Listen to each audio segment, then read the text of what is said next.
में 1935-34 में बाबा साहब यहाँ पे आए थे और क्या घटना हुई थी पता है? ये पानी का हाउस है यहाँ, हाँ, पानी नहीं पीने रहते उनको। किसने नहीं पीने दिया था?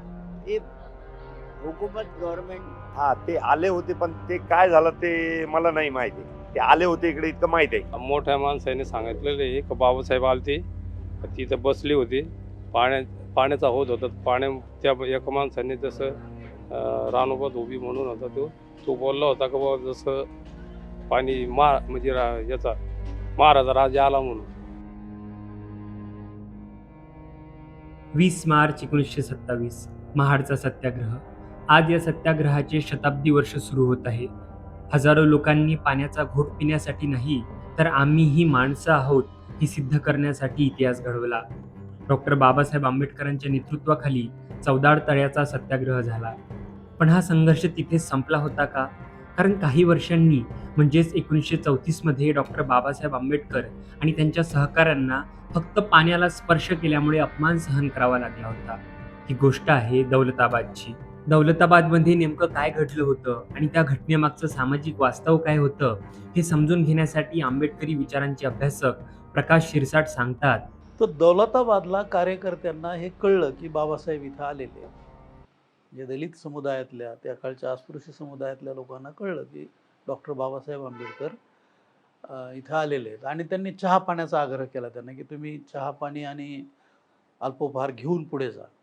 परंतु बाबासाहेबांनी त्यांना असं सांगितलं की वेळ ही दुपार टळून गेलेली आहे आणि किल्ला पूर्णपणे नीट बघता आला पाहिजे, याच्यासाठी आम्ही अगोदर तिकडे जातो आणि तिकडे जाऊन नंतर मग आम्ही इकडे येतो आणि नंतर आपण चहापानाचा कार्यक्रम करू. तर या गोष्टीत आपल्याला एक दिसतं की बाबासाहेबांना आणि तिथल्या दलितांना आपापसात काही संवाद करता आलेला नाही आहे. म्हणजे त्यांचं आपापसात काही बोलणं झालं नाही. तिथल्या रीतिरिवाज परंपरा काय आहेत ह्याच्या बाबतीत त्यांना काही बोलता आलेलं नाही आहे. आणि मग ते किल्ला पाहायला निघतात. तर दरम्यान त्यांनी असं सांगितलेलं आहे की ते प्रवास करून आलेले आहेत मोटारीमध्ये आणि त्या काळचे रस्ते काय असतील याची कल्पना आपण करू शकतो. 34 सालचे आजही रस्त्यांची अवस्था बघता तेव्हा तर ते धुळीतूनच प्रवास करून आले. तर त्यांनी असं सांगितलं की सगळे आम्ही धुळीनं माखलेले होतो पूर्ण, आमचे कपडे, आमचे शरीर, तोंड, केस. तेव्हा काही कार्यकर्त्यांना असं वाटलं की आता दरवाजाजवळच हौद आहे आणि दगडी पायऱ्या होत्या, तर तिथून पाणी काढून त्यांनी हातपाय तोंड धुतले. दौलताबादमध्ये घडलेली ही घटना आज फार कमी लोकांना माहिती आहे. अशातीलच एक 80 वर्षीय गिरीधर गायकवाड. बायमनुष्य बोलताना ते सांगतात, हा जो गोल सर्कल दिसतो ना, हाँ. हा दगडाचा हौद आहे आणि मेन हौद इथं संपूर्ण होता. हा ही जी जागा दिसते ना, हा हौद आहे. पण आर्किओलॉजिस्ट प्रॉपर्टीने जो पार्किंग करायची होती तेव्हा साहेब फिलअप पहिला भरून टाकलेलं आहे. फक्त हा वर असल्यामुळं याच्या फक्त माती टाकलेली आहे. हा आणि बाबासाहेब जेव्हा आले होते ना, तर तेव्हा ह्याच ठिकाणी गाडी तिकडे उभी केली होती. वडच झाड होतं फार मोठं इथे, तिकडे गाडी उभी केली आणि सगळे लोक इथं आले होते. तर ते पाणी वाहत होतं. मग त्या हौदावर गेले हात धुवायला. तर तिथे हैदराबादच्या निजामाने एक वजीर नावाचा एक मनुष्य तिथं चौकीदार अपॉइंट केला होता. तर त्यांनी बाबासाहेबला म्हणलं, त्याने ओळखलं नाही की बाबासाहेब आंबेडकर आहेत म्हणून. तर ते म्हणे धेड लोक तुम्ही पाणी मत शिव. तर ह्या मुसलमान तिथं विरोध केला का तुम्ही शिवू नका म्हणून. असं छिना नाही असं शब्द त्याने वापरला. बाबासाहेबांनी त्यांना समजून सांगायचा प्रयत्न केला की आम्ही इथले नवीन आहोत, आम्हाला काही इथले रीतिरिवाज माहीत नाहीत, काय पद्धत आहे हे आम्ही काही समजून घेऊ नाही शकलो.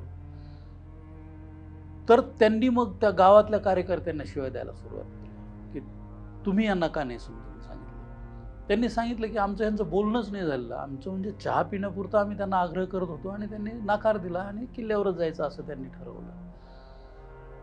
तर मग अशा पद्धतीने शिवीगाळ भयंकर चालू होती असं बाबासाहेबांनी लिहिलंय की अत्यंत वल्गर घाणेरड्या शिव्या ते लोक देत होते. तेव्हा मग बाबासाहेबही जराशे संतापले आणि त्यांना बाजूला करून स्वतः त्या लोकांना विचारलं की तरुण माणसाला विचारलं की तू आम्हाला शिव्या देतोस की आम्ही धेड आहेत आणि आम्ही धेड आहेत आणि हे त्याला हौदाला स्पर्श केला म्हणून तो बाटला असं तुझं म्हणणं आहे. समजा जर आम्ही मुसलमान असतो तर तू काय केलं असतं. आता याच्यावर तो निरुत्तर झाला, त्यानं काही उत्तर दिलं नाही आणि तेवढ्यावरती तो वाद मिटला. आणि मग त्यांना तो किल्ला बघता आला. किल्ला बघून नंतर ते वेरूळला सुद्धा गेले. तर हा एवढा सगळा असा तो प्रसंग आहे की जाती व्यवस्थेचे चटके यांना कुठे कुठे कसं कसं सहन करायला लागले याचे जे 6 त्यांनी प्रसंग सांगितलेले आहेत वेटिंग फॉर व्हिसामध्ये, त्यातला हा 4था प्रसंग आहे. महाड सत्याग्रहाचं शताब्दी वर्ष आता सुरू झालेलं आहे, पण दौलताबादमधली ही घटना आपल्याला आठवण करून देते की बाबासाहेबांचा पाण्यासाठीचा लढा हा फक्त समानतेसाठी नव्हता, तर तो त्या समाजातल्या विचारसरणीत बदल घडवून आणण्यासाठी होता. हा प्रसंग छोटा जरी असला तरी तो त्या काळातील सामाजिक वास्तव आपल्यासमोर स्पष्टपणे दाखवतं आणि हेच सामाजिक वास्तव बाई माणूसने या ग्राउंड रिपोर्टमधून तुमच्यासमोर मांडण्याचा प्रयत्न केला आहे.